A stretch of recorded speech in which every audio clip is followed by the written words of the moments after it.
And we're back with the Costello Coaching Podcast. I'm Tommy Costello with my good friend Thomas DeLauer. We did a podcast more centered around nutrition, which is great. Tons of information, tons of valuable information for the people that I coach and the people that are in my circle. Now, this one's a little selfish. I look at you, known your content for a while. We grew a friendship probably over the last 2 years, 18 months. And there's so much about your life that I actually admire and look up to. First off, I think you're really courageous. To go against the grain in terms of what's normal and to find your own success and find your own path takes a really courageous person. And that is your courage in going after and creating something out of nothing is what I admire. And then getting to know you and understand kind of how you built this business to really set up for your life and what you wanted for your life in terms of your family, your wife, your kids, that's next level stuff for me. And with me knowing myself, I'm constantly trying to surround myself with people that are a few years ahead of me. And I think you're 10 years older than me. Are you 35, 36? Yeah. So you're 10 years older than me. And you've gone out, you've done something on your own. You went against the grain and did something that wasn't really even a thing when you started doing it. Then you travel, your kids are always with you, you control your schedule, and you're making an incredible impact on millions of people every single week, every single day. It's something that I am just really hold in the highest regard. And so for me, I know that takes a unique individual and it takes a unique mindset because not everyone's like that. And so for me, what I really want to understand from you is at the deepest rooted part, what motivates you to live that unique life? I have no problem saying that, like, it's a constant fear of failure and a constant fear of loss. And, like, it's not the sexiest thing to say because, just like anything, like I don't know, my original business mentor had always told me that, like, the most successful people are the ones that are the ducks. And I was like, what are the ducks? And he's like, those are the people that, like, are floating on top of the water. But if you actually looked underneath the water, they're frantically paddling those little webbed feet. And just, it looks super calm on the surface, on that glassy surface of water, but underneath it's just fucking chaos, right? And, there's this thing that he also taught me that was called imposter syndrome. And imposter syndrome is where you have a level of success, but you're constantly afraid that the other shoe is going to drop and everyone's going to find out that you're an imposter. It is humility and sort of humbleness at its core, really, because, like, I don't think of myself as anything special. And, like, I don't necessarily feel like I deserve to be where I'm at. Not to say like that in, like, a self-deprecating way, but I feel like it took me until recently to understand that, like, what has made me different is not the fact that, like, I necessarily work harder. I feel like my brain is wired a little bit different in the sense that, like, how I look at things is different. How I approach things is different, which is why it never really felt like hard work. Hard work was just, like, how I had to survive. And it was like my homeostasis. So it's really tough to, like, kind of come back to that original question without, like, really saying, like, it's a very non-motivating answer when it's like fear of loss. The more that you build, the more that you fear losing it, right? Mm-hmm. And that's, like, sheer vulnerability, to be honest with that. Like, that eventually you get yourself into a position where you are in enough control where you don't feel like it's a fear of loss. And that is a constant evolution of myself that I'm trying to learn, right? And my therapist had told me, it's not about being driven, it's about being able to drive yourself. So being driven is actually, like, what has gotten me to a level of success. Sure. Being driven, but you're being driven by something else. Something else is driving you. In the literal sense of being driven, that word, I am driven. You have a chauffeur driving you. You are not in control. But I want to drive myself, right? So sort of this next stage of my life and kind of where I've been the last couple of years has been in the process of being like, okay, no longer want this fear of loss to be what drives me. Like, I want to be in control, in the driver's seat, and get rid of that fear of loss, because if you are in control, there's no fear of loss. You're in control. Yeah. Who helped you make that shift? You know, it was probably my original CEO, Ryan Scott, who was back when I was like healthcare recruiting, that initially planted that seed. He's the one that told me the whole duck thing, right? And I still stay in touch with him. And he probably doesn't even like me that much because like I quit that job randomly one day. And I remember him saying like, Thomas, I found like 19 different versions of your resume on your computer. Like, I know you were looking for another job, like, you know, but at the same time, like we still touch base with each other. He's still proud of me to a certain degree. And he's like always kind of said little things that have kind of helped me to realize like what it means to be a man, what it means to be like a successful business person. So even to this day, even though he's not like actively involved in my life, like he is still someone that I like really am just indebted to. Mm-hmm. My wife has really been the one that's like encouraged me without even knowing it to make these shifts in my life. Right. And then of course my kids have had such an impact on me to be like I can't, like I have to be in control of this situation. I have to be able to build a life that doesn't just set them up for success, but teaches them how to actually fish and how to actually do this.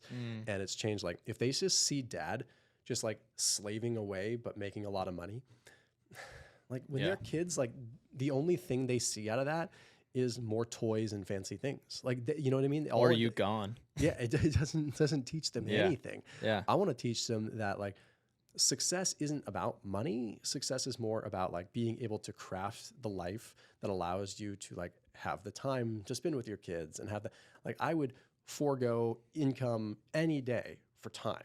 Like that is totally. So that shift in my mindset has just it's been everything for me. So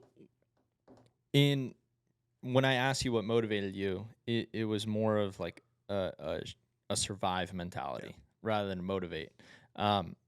For you, how do you consciously make that shift from survive to thrive? Yeah, from survive to thrive, it comes down into, well, first identifying like what your real passion is. Mm-hmm. Like what's your real like guttural driving force? What's your real guttural driving force with what you do every day? I can tell you if it's money, it is always going to be about survival, because if you're focused on a number, that number's never going to be enough. Yep. It's always changing. It's always going to be survival because, it needs to be 1 million, it needs to be 5 million, it needs to be 10 million, it needs to be 100 million, it needs to be 1 billion, you know? So it needs to really be like, for me to be able to thrive, it needs to truly be about impact. Mm-hmm. And I would be lying if I were to say that it was just about impacting other people. Like I want to change the world. I do. But like, I want to be able to directly impact my family. Like I'm a very realistic person when I look at that. And I'm like, although maybe I'm not shooting for the moon by saying like, no, I want to directly impact my family the most. Sure. I don't view it like that. Yeah. I view like, if I can like create a fine young gentleman that wants to go out and change the world, he's going to have more resources. He's going to be 5 times smarter than me. And he's going to have way more technology at his fingertips. If I can arm him, my son and my daughter, with what they need to be able to like make huge plays in this world, that's going to be the best chance I have at changing the world. Yeah. If I want to change the world today, I can release a video that changes people's minds on a given subject. I can do that. I could start getting into politics and start doing something, but either way, my impact is probably not going to start to rear its head until it's important for the next generation anyway. So why don't I start grooming him to be a happy young man and my daughter to be like a fine young lady that just wants to do good in the world versus just a self-serving mentality that a lot of kids have. And I don't know, it's a good segue into, you know, sports and all that too, because I feel like that gives kids a focus and a drive, and I like all these things. Like, yeah, that's just the most important thing for me is like, how do I carve out this for my family, not try to like make the biggest impact on the world at this very moment. Yeah, I like that. And what I say to the kids that I coach and the adults that I coach regarding sport is sports are the mechanism in which we learn life. And it's in that sport that you're learning so much about yourself. And if you're not focused on that and you don't have that kind of perspective, or if you don't have that ability to shift and look at it and reframe the situation away from your result and shift it to, okay, what did I learn about myself here? That is the difference maker. And so kids in sports and kids going through any level of adversity regarding that is where you learn about yourself and you learn okay, if I want to accomplish this, that's what it's going to take in order to accomplish it. If I failed in this situation, okay, this is the way I think about failure. And this is the way I move past it. And I think about myself a lot in this, and where I've grown in the last 10 years is just understanding my perspective in the way I look at situations. I felt like something that was so challenging for me to overcome now is a simpler hurdle. And with a different way of thinking, a different way of looking at it, I can make that adjustment and I can overcome that hurdle. And a lot of people get stuck thinking the same way. And if you want your results to change, just start by changing the way you think. And what I see as your challenge and what I see as my challenge is people who want to serve, people who want to impact, people who want to help, is really, you're not teaching them the subject. You are teaching them the subject, like learning about nutrition for you, or maybe learning about how to perform better in sports or in baseball or whatever it is. You're really changing the way people think about things. And that goes with how do you shift the way someone thinks, but then how do you shift their environment? And I remember my sister going through this in college. My dad, she had college roommates and this and that, and some were great and some were not. And she'd complain about it all the time. I remember the phone being on speakerphone, and she'd be complaining about her roommates and this and that. And my dad gave her this lesson, and I was like, whoa, that's good stuff. He goes, why don't you just change the environment within yourself rather than trying to change the environment that you're living in? And I was like, and he drops these nuggets like all the time. Like my dad is like incredible. He just drops these nuggets all the time that he just thinks are like off the top of his head. And he's like, just try to change the environment that's going on within your own system and the way you're thinking rather than trying to change all these people around you. And I really believe that's where we get the biggest shift in our results, is having the ability to kind of shift the way we think about things. And then that's a skill, though, and that's a skill we have to acquire. And I know you've been through levels of adversity in your life at a really young age, where you were dealt a tough hand. And your mind was probably manipulated at a young age. And having the ability to kind of break those chains and start to shift new patterns is probably why you've been able to adapt and succeed in kind of whatever you've chosen to succeed in. So I think that's your unique ability, more so than like the surface level. I think the duck analogy, is like the nutrition, the YouTube, all the food, the Instagram, this, that, it all looks good. It's really good stuff. There's nothing wrong with it in that regard. But the feet paddling underneath is like your brain trying to change the way you think. And that's the way I see it. When you explain that analogy, and I know you, and I know your quality of your business and the quality of the content that you put out and who you're helping, that's the nice duck. But like you knowing where you want to be in 10 years, or knowing what you want to do or how you want to do it, or like, man, I got to change this internally, or I want to see this effect, that's the paddling of the feet. Totally. And it's the little feet that are like kicking away the alligator underneath the water, just like doing whatever you can, kicking away the little things that are trying to bite and come at you and things like that. And, I think there's a level of that's true with a lot of successful people, right? It's having the like pleasure of being able to like work with some really top performing people, some high performing military personnel, A-listers, various people that kind of have a similar thing. It's like a special forces operator is a great example of someone that is like, they have to be almost like stoic and like perfect. But there's a lot of this that comes out when their time is up, when they're out, right? Where it's like then everything comes piling on. And I know countless operators that are just like psychological messes afterwards because they've had to bottle things up, or they're really good at putting on a game face, right? And the same kind of thing happens in Hollywood too. It's like people see the lights and everything that's perfect, and the perfect hair and the perfect makeup, and the perfect life. They don't always understand like sometimes to get to where people are in a given position, it's usually a very interesting story that God gets them there in the first place. And it's definitely that way with a lot of athletes too. You see it with a lot of young kids that are, growing up in the hood, and like, it's like, seriously, like they had a rough life, and like sports were their way of having like a safe outlet. And like, like sometimes it doesn't always go the way like they'd hope, but at the same time, like sometimes it's that same internal drive that allows them to navigate and allows them to be able to like be malleable.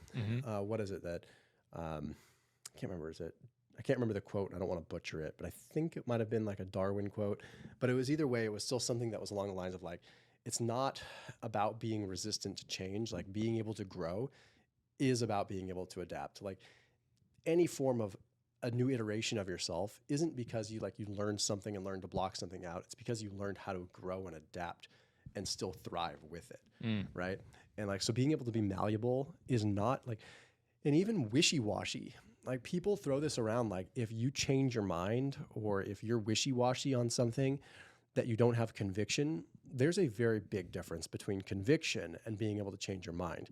Like for me to be able to say like, okay, carbs are bad and I'm going to live that way with conviction for the rest of my life. Like one group of people might say like, that's a strong-minded person and I admire him because he's unwavering in his ways of thinking. But is that really a strong-minded person that isn't able to actually like take a step back, look at all different sides, really figure out, well, hey, like maybe there's more to it than just this. And like, maybe I should change my mind on that. Like being able to be vulnerable and being able to like, that's a hugely important piece. Yeah, that's real strength. I think that's real strength because it's harder to entertain both things. It's easier to be the guy that's like, carbs are bad, carbs are bad, carbs are bad. And that's why people don't grow. That's why people don't change. That's why people don't adapt. And that's why they just keep living in the life that they're living in and nothing gets better. And I had an interesting experience. Like I this past week before Thanksgiving hung out with a bunch of friends, good guys, but guys that I hadn't really seen. And I felt interesting about it because it wasn't good or bad. I was neutral about it, but I didn't feel connected with any of them. And partly that's because of me, because I was so focused on what I've been doing for the last 4 or 5 years that maybe I didn't reach out to them. But the people that I was friends with, 6, 7 years ago, like I don't really identify with them as friends. Like they're cool people and love to hang out with them, but they're not like my friends. Like my friends is a weird mix up of people of all different ages, people that challenge me, people that love me, people that are there for me. Those are like my friends, and they come in all different shapes and sizes. And all these guys that are 25, 26 that I spent so much time hanging out with, I felt disconnected. Like I didn't feel connected with them. And partly because like I have changed. Like I have changed the way I think. Like I have changed the way I act. And whether it's a good thing or a bad thing from anyone's perspective, it's the truth. And that the adaptation, I think, is good. Like we need to continue to adapt. We need to continue to grow. And if you have so much conviction that you're not willing to change, then nothing's ever going to improve. Yeah. And so for you, like where do you grow next? Like you've dominated, to this point in your world of people. You talk to the highest level people, whether it's the Hubermans or the Tias or whoever these guys are, and you're of the circle, you're of authority in that space, and everyone who goes on the internet is looking for you or the next guy, that your acquaintances are. For you internally, since you're kind of at like the top of your game, what's next for you? Yeah, I think it's much less of like, hey, this is what you eat, this kind of hack thing, and much more about how do we change our environment, just like your dad said. Like, how do you, whether it's your own internal environment or your physical environment, right? I think about like, okay, I spent so many years trying to talk at like a high level to be able to educate people on biochemistry and whatnot. Now I challenge myself with how do I change the world by talking like I'm talking to a first grader? How do I make the complex things, not just in nutrition, but in life, in policy, in things that matter? And how do I make people understand it so that they can actually make better decisions? Because at the end of the day, like our decisions that we make dictate the direction that the world goes. And I don't want to be Mr. Big Boss Man that comes in with like my magic stick and tries to change the world. I would rather be the guy that subtly influences people's behavior and environments to the point where they change the world without even realizing they changed the world. And that's what really, in my opinion, is a leader. Like you're not just sitting here saying like, I'm the boss, I'm in charge. Like you're getting your hands dirty with them and you're actually able to change the environment. Yeah. And having young kids has helped me with that. Like I'm not going to explain to my son, like, what a saturated fat or a polyunsaturated fat is doing to his cell membrane. Like when I'm trying to teach him how to eat, like I'm like, what good is that going to do to him? Right. Yeah. And like for most people, it's going to be a similar situation. They may not be 6 years old, but they may be like, dude, I don't know what's happening at a cellular level and I don't care. But I will be able to actually say, hey, like, let's break this down in a way that you understand. And it's not going to be about saturated fats. It's going to be about, the environment that you're in. So much so that people actually want to make a change because they feel like it's in the best interest of themselves, not because it's like, hey, I want to lose weight, or hey, I need to look good in this bathing suit, I need to look good on this trip. It's really about like just, hey, I want to change my environment. And with that, every decision that they make has a trickle-down effect on every other person they touch and impact. Yeah. So it's more about kind of helping those people come to their own conclusions rather than giving them the answer. Definitely. Yeah. I've spent a lot of my career giving people the answer. Yeah. And I've realized that all that has done is actually, this is going to sound bad, but it's made people entitled. Sure. It's made them think that they can just come to me for an answer. Sure. Yeah. And it's not just me, it's the Hubermans, it's everyone else. And everyone's going to come to that same conclusion where like you've just become a resource. Yeah. And people will tell me like, Thomas, they really like care about you. They care about what you think. The analytics don't lie. Like when I go into stuff that's like about like my type of life and stuff, like people don't really care. They want a solid answer. They want the answer. Analytics are kind of telling you how people feel.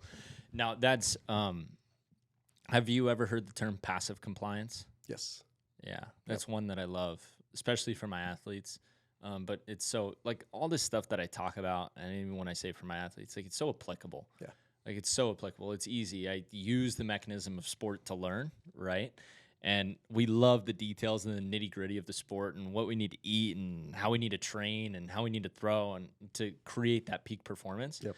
But like the characteristics that are used and the routines and the habits and all those things could be applicable to any endeavor. And what I tell these guys is, be careful if you're partaking in passive compliance, because just because someone's in a voice of authority doesn't mean that they have the authority over your decisions. And you could be in a place of authority with all the credibility and everything and the resources and the people you've worked with and down the list that could go. But make sure that you're coming to the product of your own conclusion in terms of what you're saying. Like, I got to do my own homework and understand like what I need to do. And so many times people miss that step. Oh, he said it, I'll do it. And that's so dangerous. Because now, yes, you're becoming entitled, but on a deeper level, you're becoming reliant. And like when you're so reliant on someone else and something else, like you've lost your power, you've lost your control. And I think that's the big thing is like, hey, where do I grab my authority back? Where do I grab my personal authority back?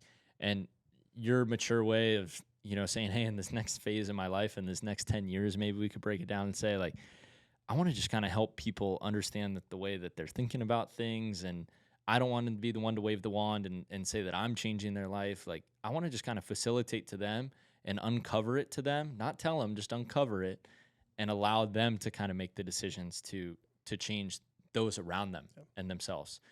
And that's going to take a lot of creativity because in the coaching world, it's really easy to have the answers and the coachisms. That's why they're so prevalent with so many coaches in this world. Coachisms, trust the process. They're all right. There's nothing wrong with it, but they're not uncovering any of this stuff. They're just giving it to them. And so people digest it, and then they want more. And nothing is being changed. Like no changed behavior is happening. It's you have answers, I take answers, do what I can with them, then go back to answers. Yep.